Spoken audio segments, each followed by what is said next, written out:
नमस्कार, जय जोहार, सुप्रभात and very happy good morning to all. नई ऊर्जा, नया जोश, नया अनुभव, नई आशाओं के साथ, चुटकी भर अभिलाषा और ढेर सारी उम्मीदों के साथ मैं अमृता आपका स्वागत करती हूं शुभारंभ में और शुभारंभ के आगाज में। आज एक बार फिर अतीत के गुल्लक के कुछ खनकते हुए किस्सों की गाथा आपको सुनाऊंगी, साथ ही आपका थोड़ा सा वक्त लेकर दिन भर होने वाली खास खबरों की जानकारी भी आप तक पहुंचाऊंगी। लेकिन उससे पहले बता दूं कि आज विश्व ओजोन दिवस है। धीरे धीरे ही सही, लेकिन ओजोन पिघल रहा है क्योंकि हम मनुष्यों ने अपने स्वार्थ, सुख और संसाधनों के लिए प्रकृति को छेड़ा है। आज मेरे साथ एक प्रण लीजिए कि जीवन भर प्रकृति का सम्मान करेंगे, इसके नियमों का ना आप अपमान करेंगे, क्योंकि नदियां, झरने, कीट पतंगे, पर्वत, पेड़, धरा और अंबर से ही जीवन है और जीवन के अंत में भी इन्हीं में हमें समा जाना है। तो क्यों ना आज विश्व ओजोन दिवस से ही प्रकृति के साथ निस्वार्थ प्रेम का शुभ आरंभ करें।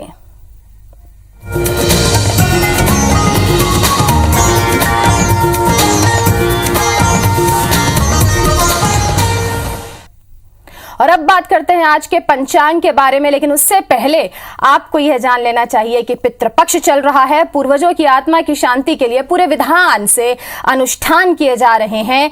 जीते जी भी बुजुर्गों का सम्मान आप करें, क्योंकि ये हमें वैरागी नहीं अनुरागी होने की प्रेरणा देते हैं। और अब पंचांग की बात करते हैं तो आज षष्ठी तिथि है। सुबह 11:02 से शुरू हो जाएगी और दोपहर 12 बजे के बाद सप्तमी तिथि लग जाएगी। आज शुक्रवार है, मां लक्ष्मी का यह दिन है। राहु काल भी आपको बताते चलूं तो आज सुबह 10:50 से दोपहर 12:21 तक राहु काल है। और कहना चाहूंगी, मन में आस्था, विश्वास, लगन, मेहनत हो तो राहु काल भी आपका कुछ नहीं बिगाड़ सकता। बस जरूरत है तो समर्पण की, दृढ़ शक्ति की। और अब बात करते हैं एक भारत के एक ऐसे सपूत की जिसने कलम की स्याही से देश की जमी को सींचा है। वो कविता आपने यकीनन सुनी होगी, विजय विश्व तिरंगा प्यारा, झंडा ऊंचा रहे हमारा। जी हां, आज जयंती है श्यामलाल जी की। श्यामलाल जी ने एक नहीं अनेक कविताएं लिखी, अपनी कलम से क्रांति का सफर तय किया और आजादी के दीवानों में इनकलाब का संचार भी किया। और ऐसे भारत के सपूत श्यामलाल को दिल से हम याद करते हैं, दिल से उन्हें सलाम करते हैं। बताते चलो, उनके अंदर स्वतंत्रता की दहकती हुई आग थी। उस दहकती आग की लपटों के कारण 1921 में आजादी के इस मतवाले ने प्रण लिया कि जब तक देश गुलामी की जंजीरों में जकड़ा रहेगा, तब तक वे जूते, चप्पल और छाते का त्याग करते रहेंगे। प्रण पूर्ण करते रहने के साथ ही इनकी कलम ने एक के बाद एक अनेक गीत, कविताओं को जन्म दिया, जो आज भी उस वक्त की गाथा गाते हैं और व्यथा सुनाते हैं। हम और आप स्वराज के आंदोलन में शामिल ना हो सके, लेकिन चलिए कम से कम सुराज स्थापित करने का प्रयास करते हैं, कुछ देश के लिए भी काम करते हैं। और अब दास्तां एक ऐसे हरफन मौला कलाकार की जिसने कॉरपोरेट सेक्टर में खूब नाम कमाया, साथ ही फिल्म इंडस्ट्री में भी वो शोहरत पाई जिसका सपना कई कलाकार देखते ही रह जाते हैं। हम बात कर रहे हैं प्रसून जोशी की, जिनका आज जन्मदिन है, जिन्होंने एडवर्टीजमेंट सेक्टर में एक से बढ़कर एक कैंपेन चलाए और फिल्म लज्जा, फना, रंग दे बसंती, दिल्ली 6, तारे जमी पर, भाग मिल्खा भाग जैसी फिल्मों में सहज शब्दों के साथ गीत लिखे कि हर कोई इनका दीवाना हो गया।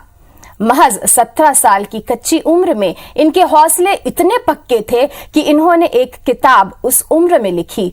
चूंकि इनके माता पिता दोनों को ही शास्त्रीय संगीत का शौक था और मुझे लगता है कि वे इसी प्रभाव के चलते प्रसून की कलम ने भी कई गीत, कविता, ठुमरी को जन्म दिया। वो गीत आपने जरूर सुना होगा, चांद सिफारिश जो करता हमारी, देता वो तुमको बता। ये सुपरहिट गीत भी इन्होंने ही लिखा है। बॉलीवुड इंडस्ट्री में जब भी हरफन मौला कलाकारों का जिक्र होगा तो उस फहरिस्त में प्रसून का नाम भी जरूर होगा। आगे बढ़ते हैं और अब उन दर्शकों को भी हम बधाई देते हैं जिनका आज जन्मदिन है। हमारी तरफ से ढेर सारी शुभकामनाएं आप सभी दर्शकों को। हैप्पी बर्थडे टू उन सभी दर्शकों को जिनका आज जन्मदिन है। और कहने को तो बहुत कुछ है, क्या क्या बताऊं, क्या क्या छोड़ूं, समझ में नहीं आता। अतीत के पन्नों को सरसरा कर पलटते हैं। 1.25 साल पीछे का एक वृत्तांत सुनते हैं, जब कई गांव काल का ग्रास बन रहे थे। चारों ओर हाहाकार मचा था, त्राही माम का शोर था, मलेरिया का प्रकोप था। तब उत्तराखंड के कुमाऊं में जन्मे एक ब्रिटिश नागरिक डॉक्टर रोनाल्ड रॉस ने कमाल कर दिखाया। शायद उत्तराखंड के पर्वत की तरह उनके इरादे भी मजबूत थे।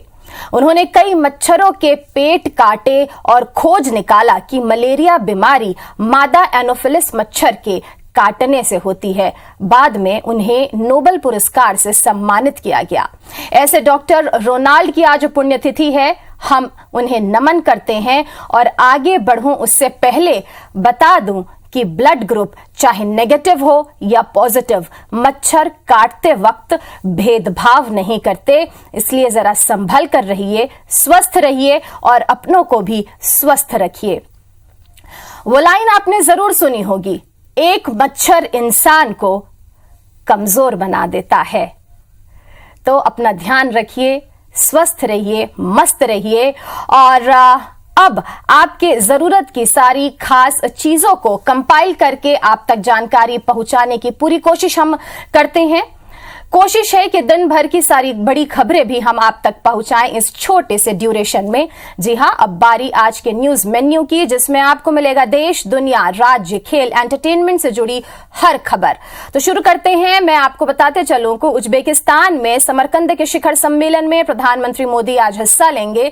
इसमें रूस के राष्ट्रपति व्लादिमीर पुतिन और पाकिस्तान के प्रधानमंत्री शहबाज शरीफ भी हिस्सा ले रहे हैं। एससीओ परिषद के राष्ट्र प्रमुख की यह 22वीं बैठक है। अभी प्रधानमंत्री मोदी की शहबाज शरीफ और चीन के राष्ट्रपति शी जिनपिंग के साथ मुलाकात पर सस्पेंस बना हुआ है। और इसी के साथ एक खबर आपको जान लेना चाहिए जो कि सुरक्षा से जुड़ा हुआ है, आपके घर की बेटियों से। उत्तर प्रदेश के लखीमपुर खोरी में 2 नाबालिग बहनों की गैंगरेप के बाद हत्या कर दी गई। पोस्टमार्टम रिपोर्ट में गैंगरेप की पुष्टि हुई है और इसके गला दबाकर हत्या करने की बात भी सामने आ रही है। 6 आरोपियों को गिरफ्तार भी किया गया है। तो सावधान रहें, साथ ही अपनी बेटियों को इतना पढ़ाएं, लिखाएं और उनको सक्षम बनाएं कि उनकी ओर कोई आंख उठाकर भी देख ना सके। और अब बात करते हैं खेल की दुनिया की। तो बताते चलो कि टेनिस के बेताज बादशाह स्विट्जरलैंड के रोजर फेडरर ने संन्यास लेने की घोषणा कर दी है। वो अगले हफ्ते लंदन में होने वाले लेवर कप के बाद टेनिस को हमेशा के लिए अलविदा कह देंगे। गुरुवार को उन्होंने सोशल मीडिया पर एक नोट पोस्ट कर इसका ऐलान किया है। आपको जानना चाहिए कि फेडरर दुनिया के तीसरे सबसे ज्यादा ग्रैंड स्लैम जीतने वाले खिलाड़ी हैं। और अब बात करते हैं बीसीसीआई की। तो बीसीसीआई के अध्यक्ष सौरव गांगुली और सचिव जय शाह अब नई पारी शुरू करने जा रहे हैं। आईसीसी के मौजूदा अध्यक्ष ग्रेगर बार्केल का कार्यकाल नवंबर में खत्म हो रहा है। इसके बाद गांगुली नवंबर से आईसीसी अध्यक्ष की भूमिका में नजर आ सकते हैं। वहीं जय शाह बीसीसीआई के अध्यक्ष होंगे और अरुण धूमल के सचिव बनने की भी पूरी संभावना है। बात बॉलीवुड की करते हैं और आपको बताते हैं कि सलमान खान पिछले 4 साल से लॉरेंस बिश्नोई गैंग के निशाने पर हैं। पंजाब पुलिस ने गुरुवार को इस मामले में नया खुलासा किया है। लॉरेंस गैंग ने पिछले साल में 4 बार हत्या करने की कोशिश की। वहीं पिछले 3 महीने में सलमान पर हमले की 2 और कोशिशें की गईं। गैंग ने फार्म हाउस के रास्ते में मारने का प्लान भी बनाया था।